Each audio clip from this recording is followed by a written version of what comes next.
Episode की शुरुआत में हम देखते हैं सेलेस्टा फायर मैजिक यूज करने की कोशिश करती है, लेकिन वो कर नहीं पाती और जमीन पर गिरने लगती है। पर तब रेवता उसे पकड़ लेता है और वो कहने लगता है तुम ठीक हो। तो सेलेस्टा हाँ कहती है, पर रेवता उससे कहने लगता है तुम और ज्यादा मैजिक का यूज नहीं कर सकती, तुम्हें रेस्ट करने की जरूरत है। पर सेलेस्टा उठ के आगे जाने लगती है और वो कहने लगती है वे ऐसा करने के लिए मुझ पर डिपेंड है, इसीलिए मुझे ऐसा करना पड़ा। रेवता कहने लगता है मैंने ये सब अक्सर देखा है कि लोग जिम्मेदारी से इतने बंध जाते हैं कि उनकी हेल्थ खराब हो जाती है और कुछ तो मर भी जाते हैं। और ये कहते कहते वो अपनी गन रीलोड कर लेता है और सेलेस्टा फायर मैजिक यूज करने की कोशिश कर रही होती है, लेकिन वो कर नहीं पा रही होती है। और रेवता कहने लगता है ऐसा करने के लिए मुझे माफ करना, लेकिन मैं ऐसा दोबारा होते हुए नहीं देख सकता। और ये कह के वो सेलेस्टा पर फ्यूजन बुलेट कॉम्बो फायर कर देता है तो सेलेस्टा सो जाती है। और ये देखकर एमिली उससे कहने लगती है वो क्या था। तो रेवता उसे बताता है जब दो हीलिंग बुलेट्स फ्यूज हो जाती है तो वो स्लीप बुलेट बन जाती है और मैं उसे अच्छी नींद दिला रहा हूँ। और फिर हम देखते हैं सेलेस्टा सोकर उठ जाती है और वो टेंट के बाहर जाके देखती है तो सूरज डूब रहा होता है और उसे देखकर वो कहने लगती है पहले ही बहुत देर हो चुकी है। और ये कहकर वो आगे जाके देखती है तो कचरा मॉन्स्टर्स में बदल रहा होता है, पर रेवता ने अपनी फायर बुलेट से मार रहा होता है। और ये देखकर वो कहने लगती है वाह। और तभी एमिली कहने लगती है प्लीज सारा कचरा यहीं ले आए। और रेवता ड्रॉप आइटम एमिली गोलियां उठा रहा होता है और एमिली लोगों को लाइन बनाने के लिए कह रही होती है। और तभी वो सेलेस्टा को देखती है तो वो उसके पास जाके कहने लगती है तुम्हें थोड़ी और नींद लेनी चाहिए। और तभी रेवता वहां पर आके कहने लगता है क्या तुम इसीलिए जग गई क्योंकि तुम्हें भूख लगी है। और फिर हम देखते हैं टेबल पर बहुत सारा खाना रखा होता है और रेवता सेलेस्टा से कहने लगता है कचरे के बारे में चिंता मत करो। और एमिली कहने लगती है ठंडा होने से पहले खा लो। तो ये सुनकर सेलेस्टा एक चम्मच सूप पीती है तो वो उसे बहुत टेस्टी लगता है और उसकी आंखों में से आंसू आने लगते हैं। और उसे देखकर रेवता भी रोने लगता है और अपने आंसू पहुंचने लगता है। और एमिली सेलेस्टा से कहने लगती है जब तुम कुछ टेस्टी खाती हो तो तुम रोती हो बिल्कुल योदा की तरह, और जिस तरह से तुम खुद पर बहुत ज्यादा दबाव डालती हो तुम भी उसकी जैसी ही हो। और एमिली उससे कहने लगती है हमने अभी तक तुम्हारा नाम नहीं पूछा है। तो सेलेस्टा उसे अपना नाम सेलेस्टा बताती है। और फिर थोड़ी देर बाद हम देखते हैं रेवता कह रहा होता है जब तक इसकी ओनरशिप का निर्णय नहीं हो जाता तब तक डंजन ड्रॉप्स टैक्स फ्री हैं। और एमिली कहने लगती इसीलिए साल के इस समय में भी यहाँ इतने सारे एडवेंचरर्स हैं। तो सेलेस्टा कहने लगती है हाँ इसीलिए हर दिन भी ज्यादा से ज्यादा कचरा प्रोड्यूस करते हैं। तो रेवता उससे कहने लगता है जब हमारे पास समय होगा हम तुम्हारी मदद करेंगे। तो इसके लिए सेलेस्टा उसे थैंक्स कहती है और वो कहने लगती यही एकमात्र काम है जो मैं कर सकती हूँ। ये कह के वो बैठी बैठी वहीं पर सो जाती है और उसे देखकर एमिली कहने लगती वो सो गई। और रेवता कहने लगता है आखिरकार उसे कुछ वो बोझ शेयर करने का मौका मिल जाता है जो वो अकेले उठा रही है। और एमिली कहने लगती राहत इतनी जबरदस्त थी कि वो सो गई। और फिर हम देखते हैं सेलेस्टा अपने फायर मैजिक से पूरे कचरे को जला रही होती है और उसे देखकर रेवता कहने लगता है ये कल की तुलना में कहीं ज्यादा पावरफुल है। और एमिली कहने लगती है उसका रंग भी अब काफी बेहतर है और वो आज काफी खूबसूरत लग रही है। तो रेवता उससे कहने लगता है तुम ठीक कह रही हो। और फिर हम देखते हैं सेलेस्टा उन दोनों से कह रही होती है तुमने मुझे आराम करने का मौका दिया तो मेरा मैजिक नॉर्मल से भी ग्रेटर लेवल पर रिकवर हो गया। पर एमिली उससे कहने लगती है तुम फिर से खुद से ज्यादा काम लोगी तो तुम फिर से वैसे ही हो जाओगी जैसी तुम थी। और हमारे पास खाना और बेड है तो प्लीज ये इवेंट खत्म होने तक हमारे टेंट में ही रहो। तो ये सुनकर सेलेस्टा खुश हो जाती है, पर वो कहने लगती है लेकिन मैं तुमसे ज्यादा नहीं पूछ सकती और वो टेंट भी बहुत दूर है, इसीलिए अगर मैं रहूं। तो रेवता उससे कहने लगता है ये एमिली की यूनिक स्किल को धन्यवाद है और तुम इससे बच नहीं सकती। तो ये सुनकर सेलेस्टा कहने लगती फिर मैं कुछ देर तुम्हारे साथ रहूंगी। तो ये सुनकर रेवता एमिली से कहने लगता है इससे बात सुलझ गई और मैं सैक्रो एचक्यू में हेलो कहने जा रहा हूँ। और एमिली उससे कहने लगती मैं शॉप्स तक तुम्हारे साथ चलूंगी। और एमिली सेलेस्टा से कहने लगती हम लंच टाइम तक वापस आ जाएंगे तो तुम टेंट में वापस जा सकती हो। और ये कह के वो दोनों वहाँ से चले जाते हैं। और फिर हम देखते हैं रेवता और एमिली वहाँ की शॉप्स को देखते हुए जा रहे होते हैं। और एमिली एक शॉप पर रुककर वहाँ रखे पेंडेंट्स वगैरह देखने लगती है और रेवता उन्हें देखकर शॉपकीपर से कहने लगता है तो मैंने यहाँ क्यों बेच रहे हो। तो वो शॉपकीपर से बताता है बहुत से मैन जो यहाँ काम करने के लिए आए उन्हें अपनी वाइफ्स के लिए गिफ्ट के रूप में खरीदते हैं। और रेवता वहाँ रखी रिंग को देखकर कहने लगता है सबसे महंगा वाला मिलियन प्लस का है और मैं डेफिनेटली इसे अफोर्ड नहीं कर सकता। और तभी एमिली उस रिंग को देखकर कहने लगती वो बहुत सुंदर है। तो रेवता उससे कहने लगता है तुम्हें इस तरह की चीजें पसंद है। तो एमिली उससे कहने लगती है मुझे लगता है रिंग्स बहुत प्यारी, हालांकि भी मेरे लिए खरीदने के लिए बहुत महंगी है, लेकिन रिंग्स बस स्पेशल है, तुम जानते हो। और फिर हम देखते हैं एक बंदा रेवता से हाथ में ला रहा होता है और वो कहने लगता है मैं यहाँ का मेन इंचार्ज ड्यूक हूँ। और फिर वो रेवता को एक स्केच बताने लगता है और कहने लगता है ये सेलन का एक स्केच है और नए डंजन सैक्रो और हेत्रो लड़ रहे हैं। और उस स्केच को देखकर रेवता कहने लगता है तो इसमें 10 फ्लोर्स हैं। और ड्यूक उससे कहने लगता है हम पहले से ही जानते हैं कि वहाँ कौन सी ड्रॉप्स पाई जाती हैं, इसीलिए हमने तय किया कि जिस तरफ का फ्लोर है और टाइम लिमिट के अंदर सबसे रेयर ड्रॉप पाने से जीत हासिल होती है।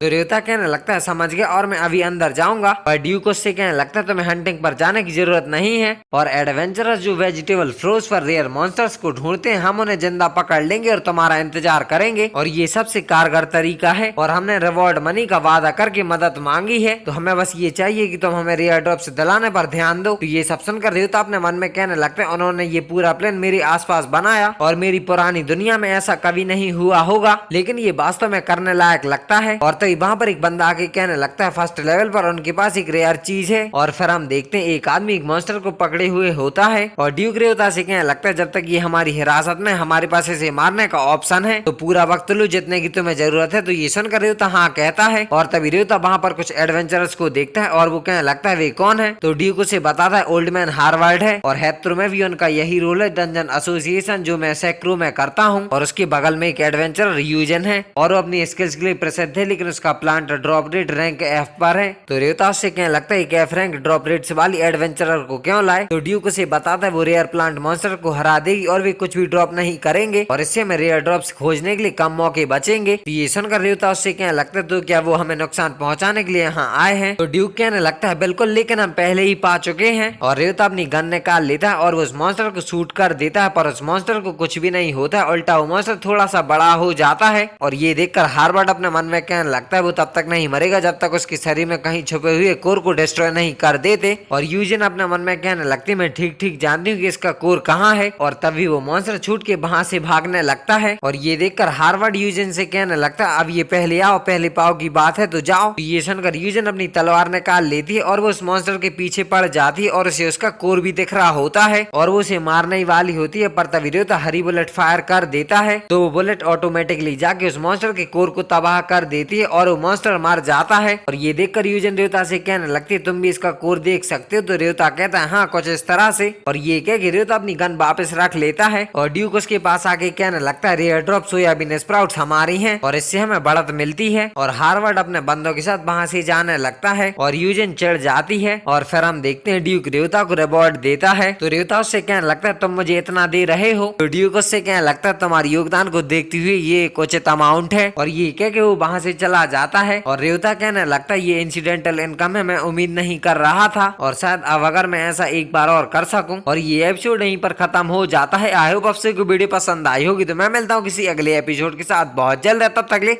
Bye bye.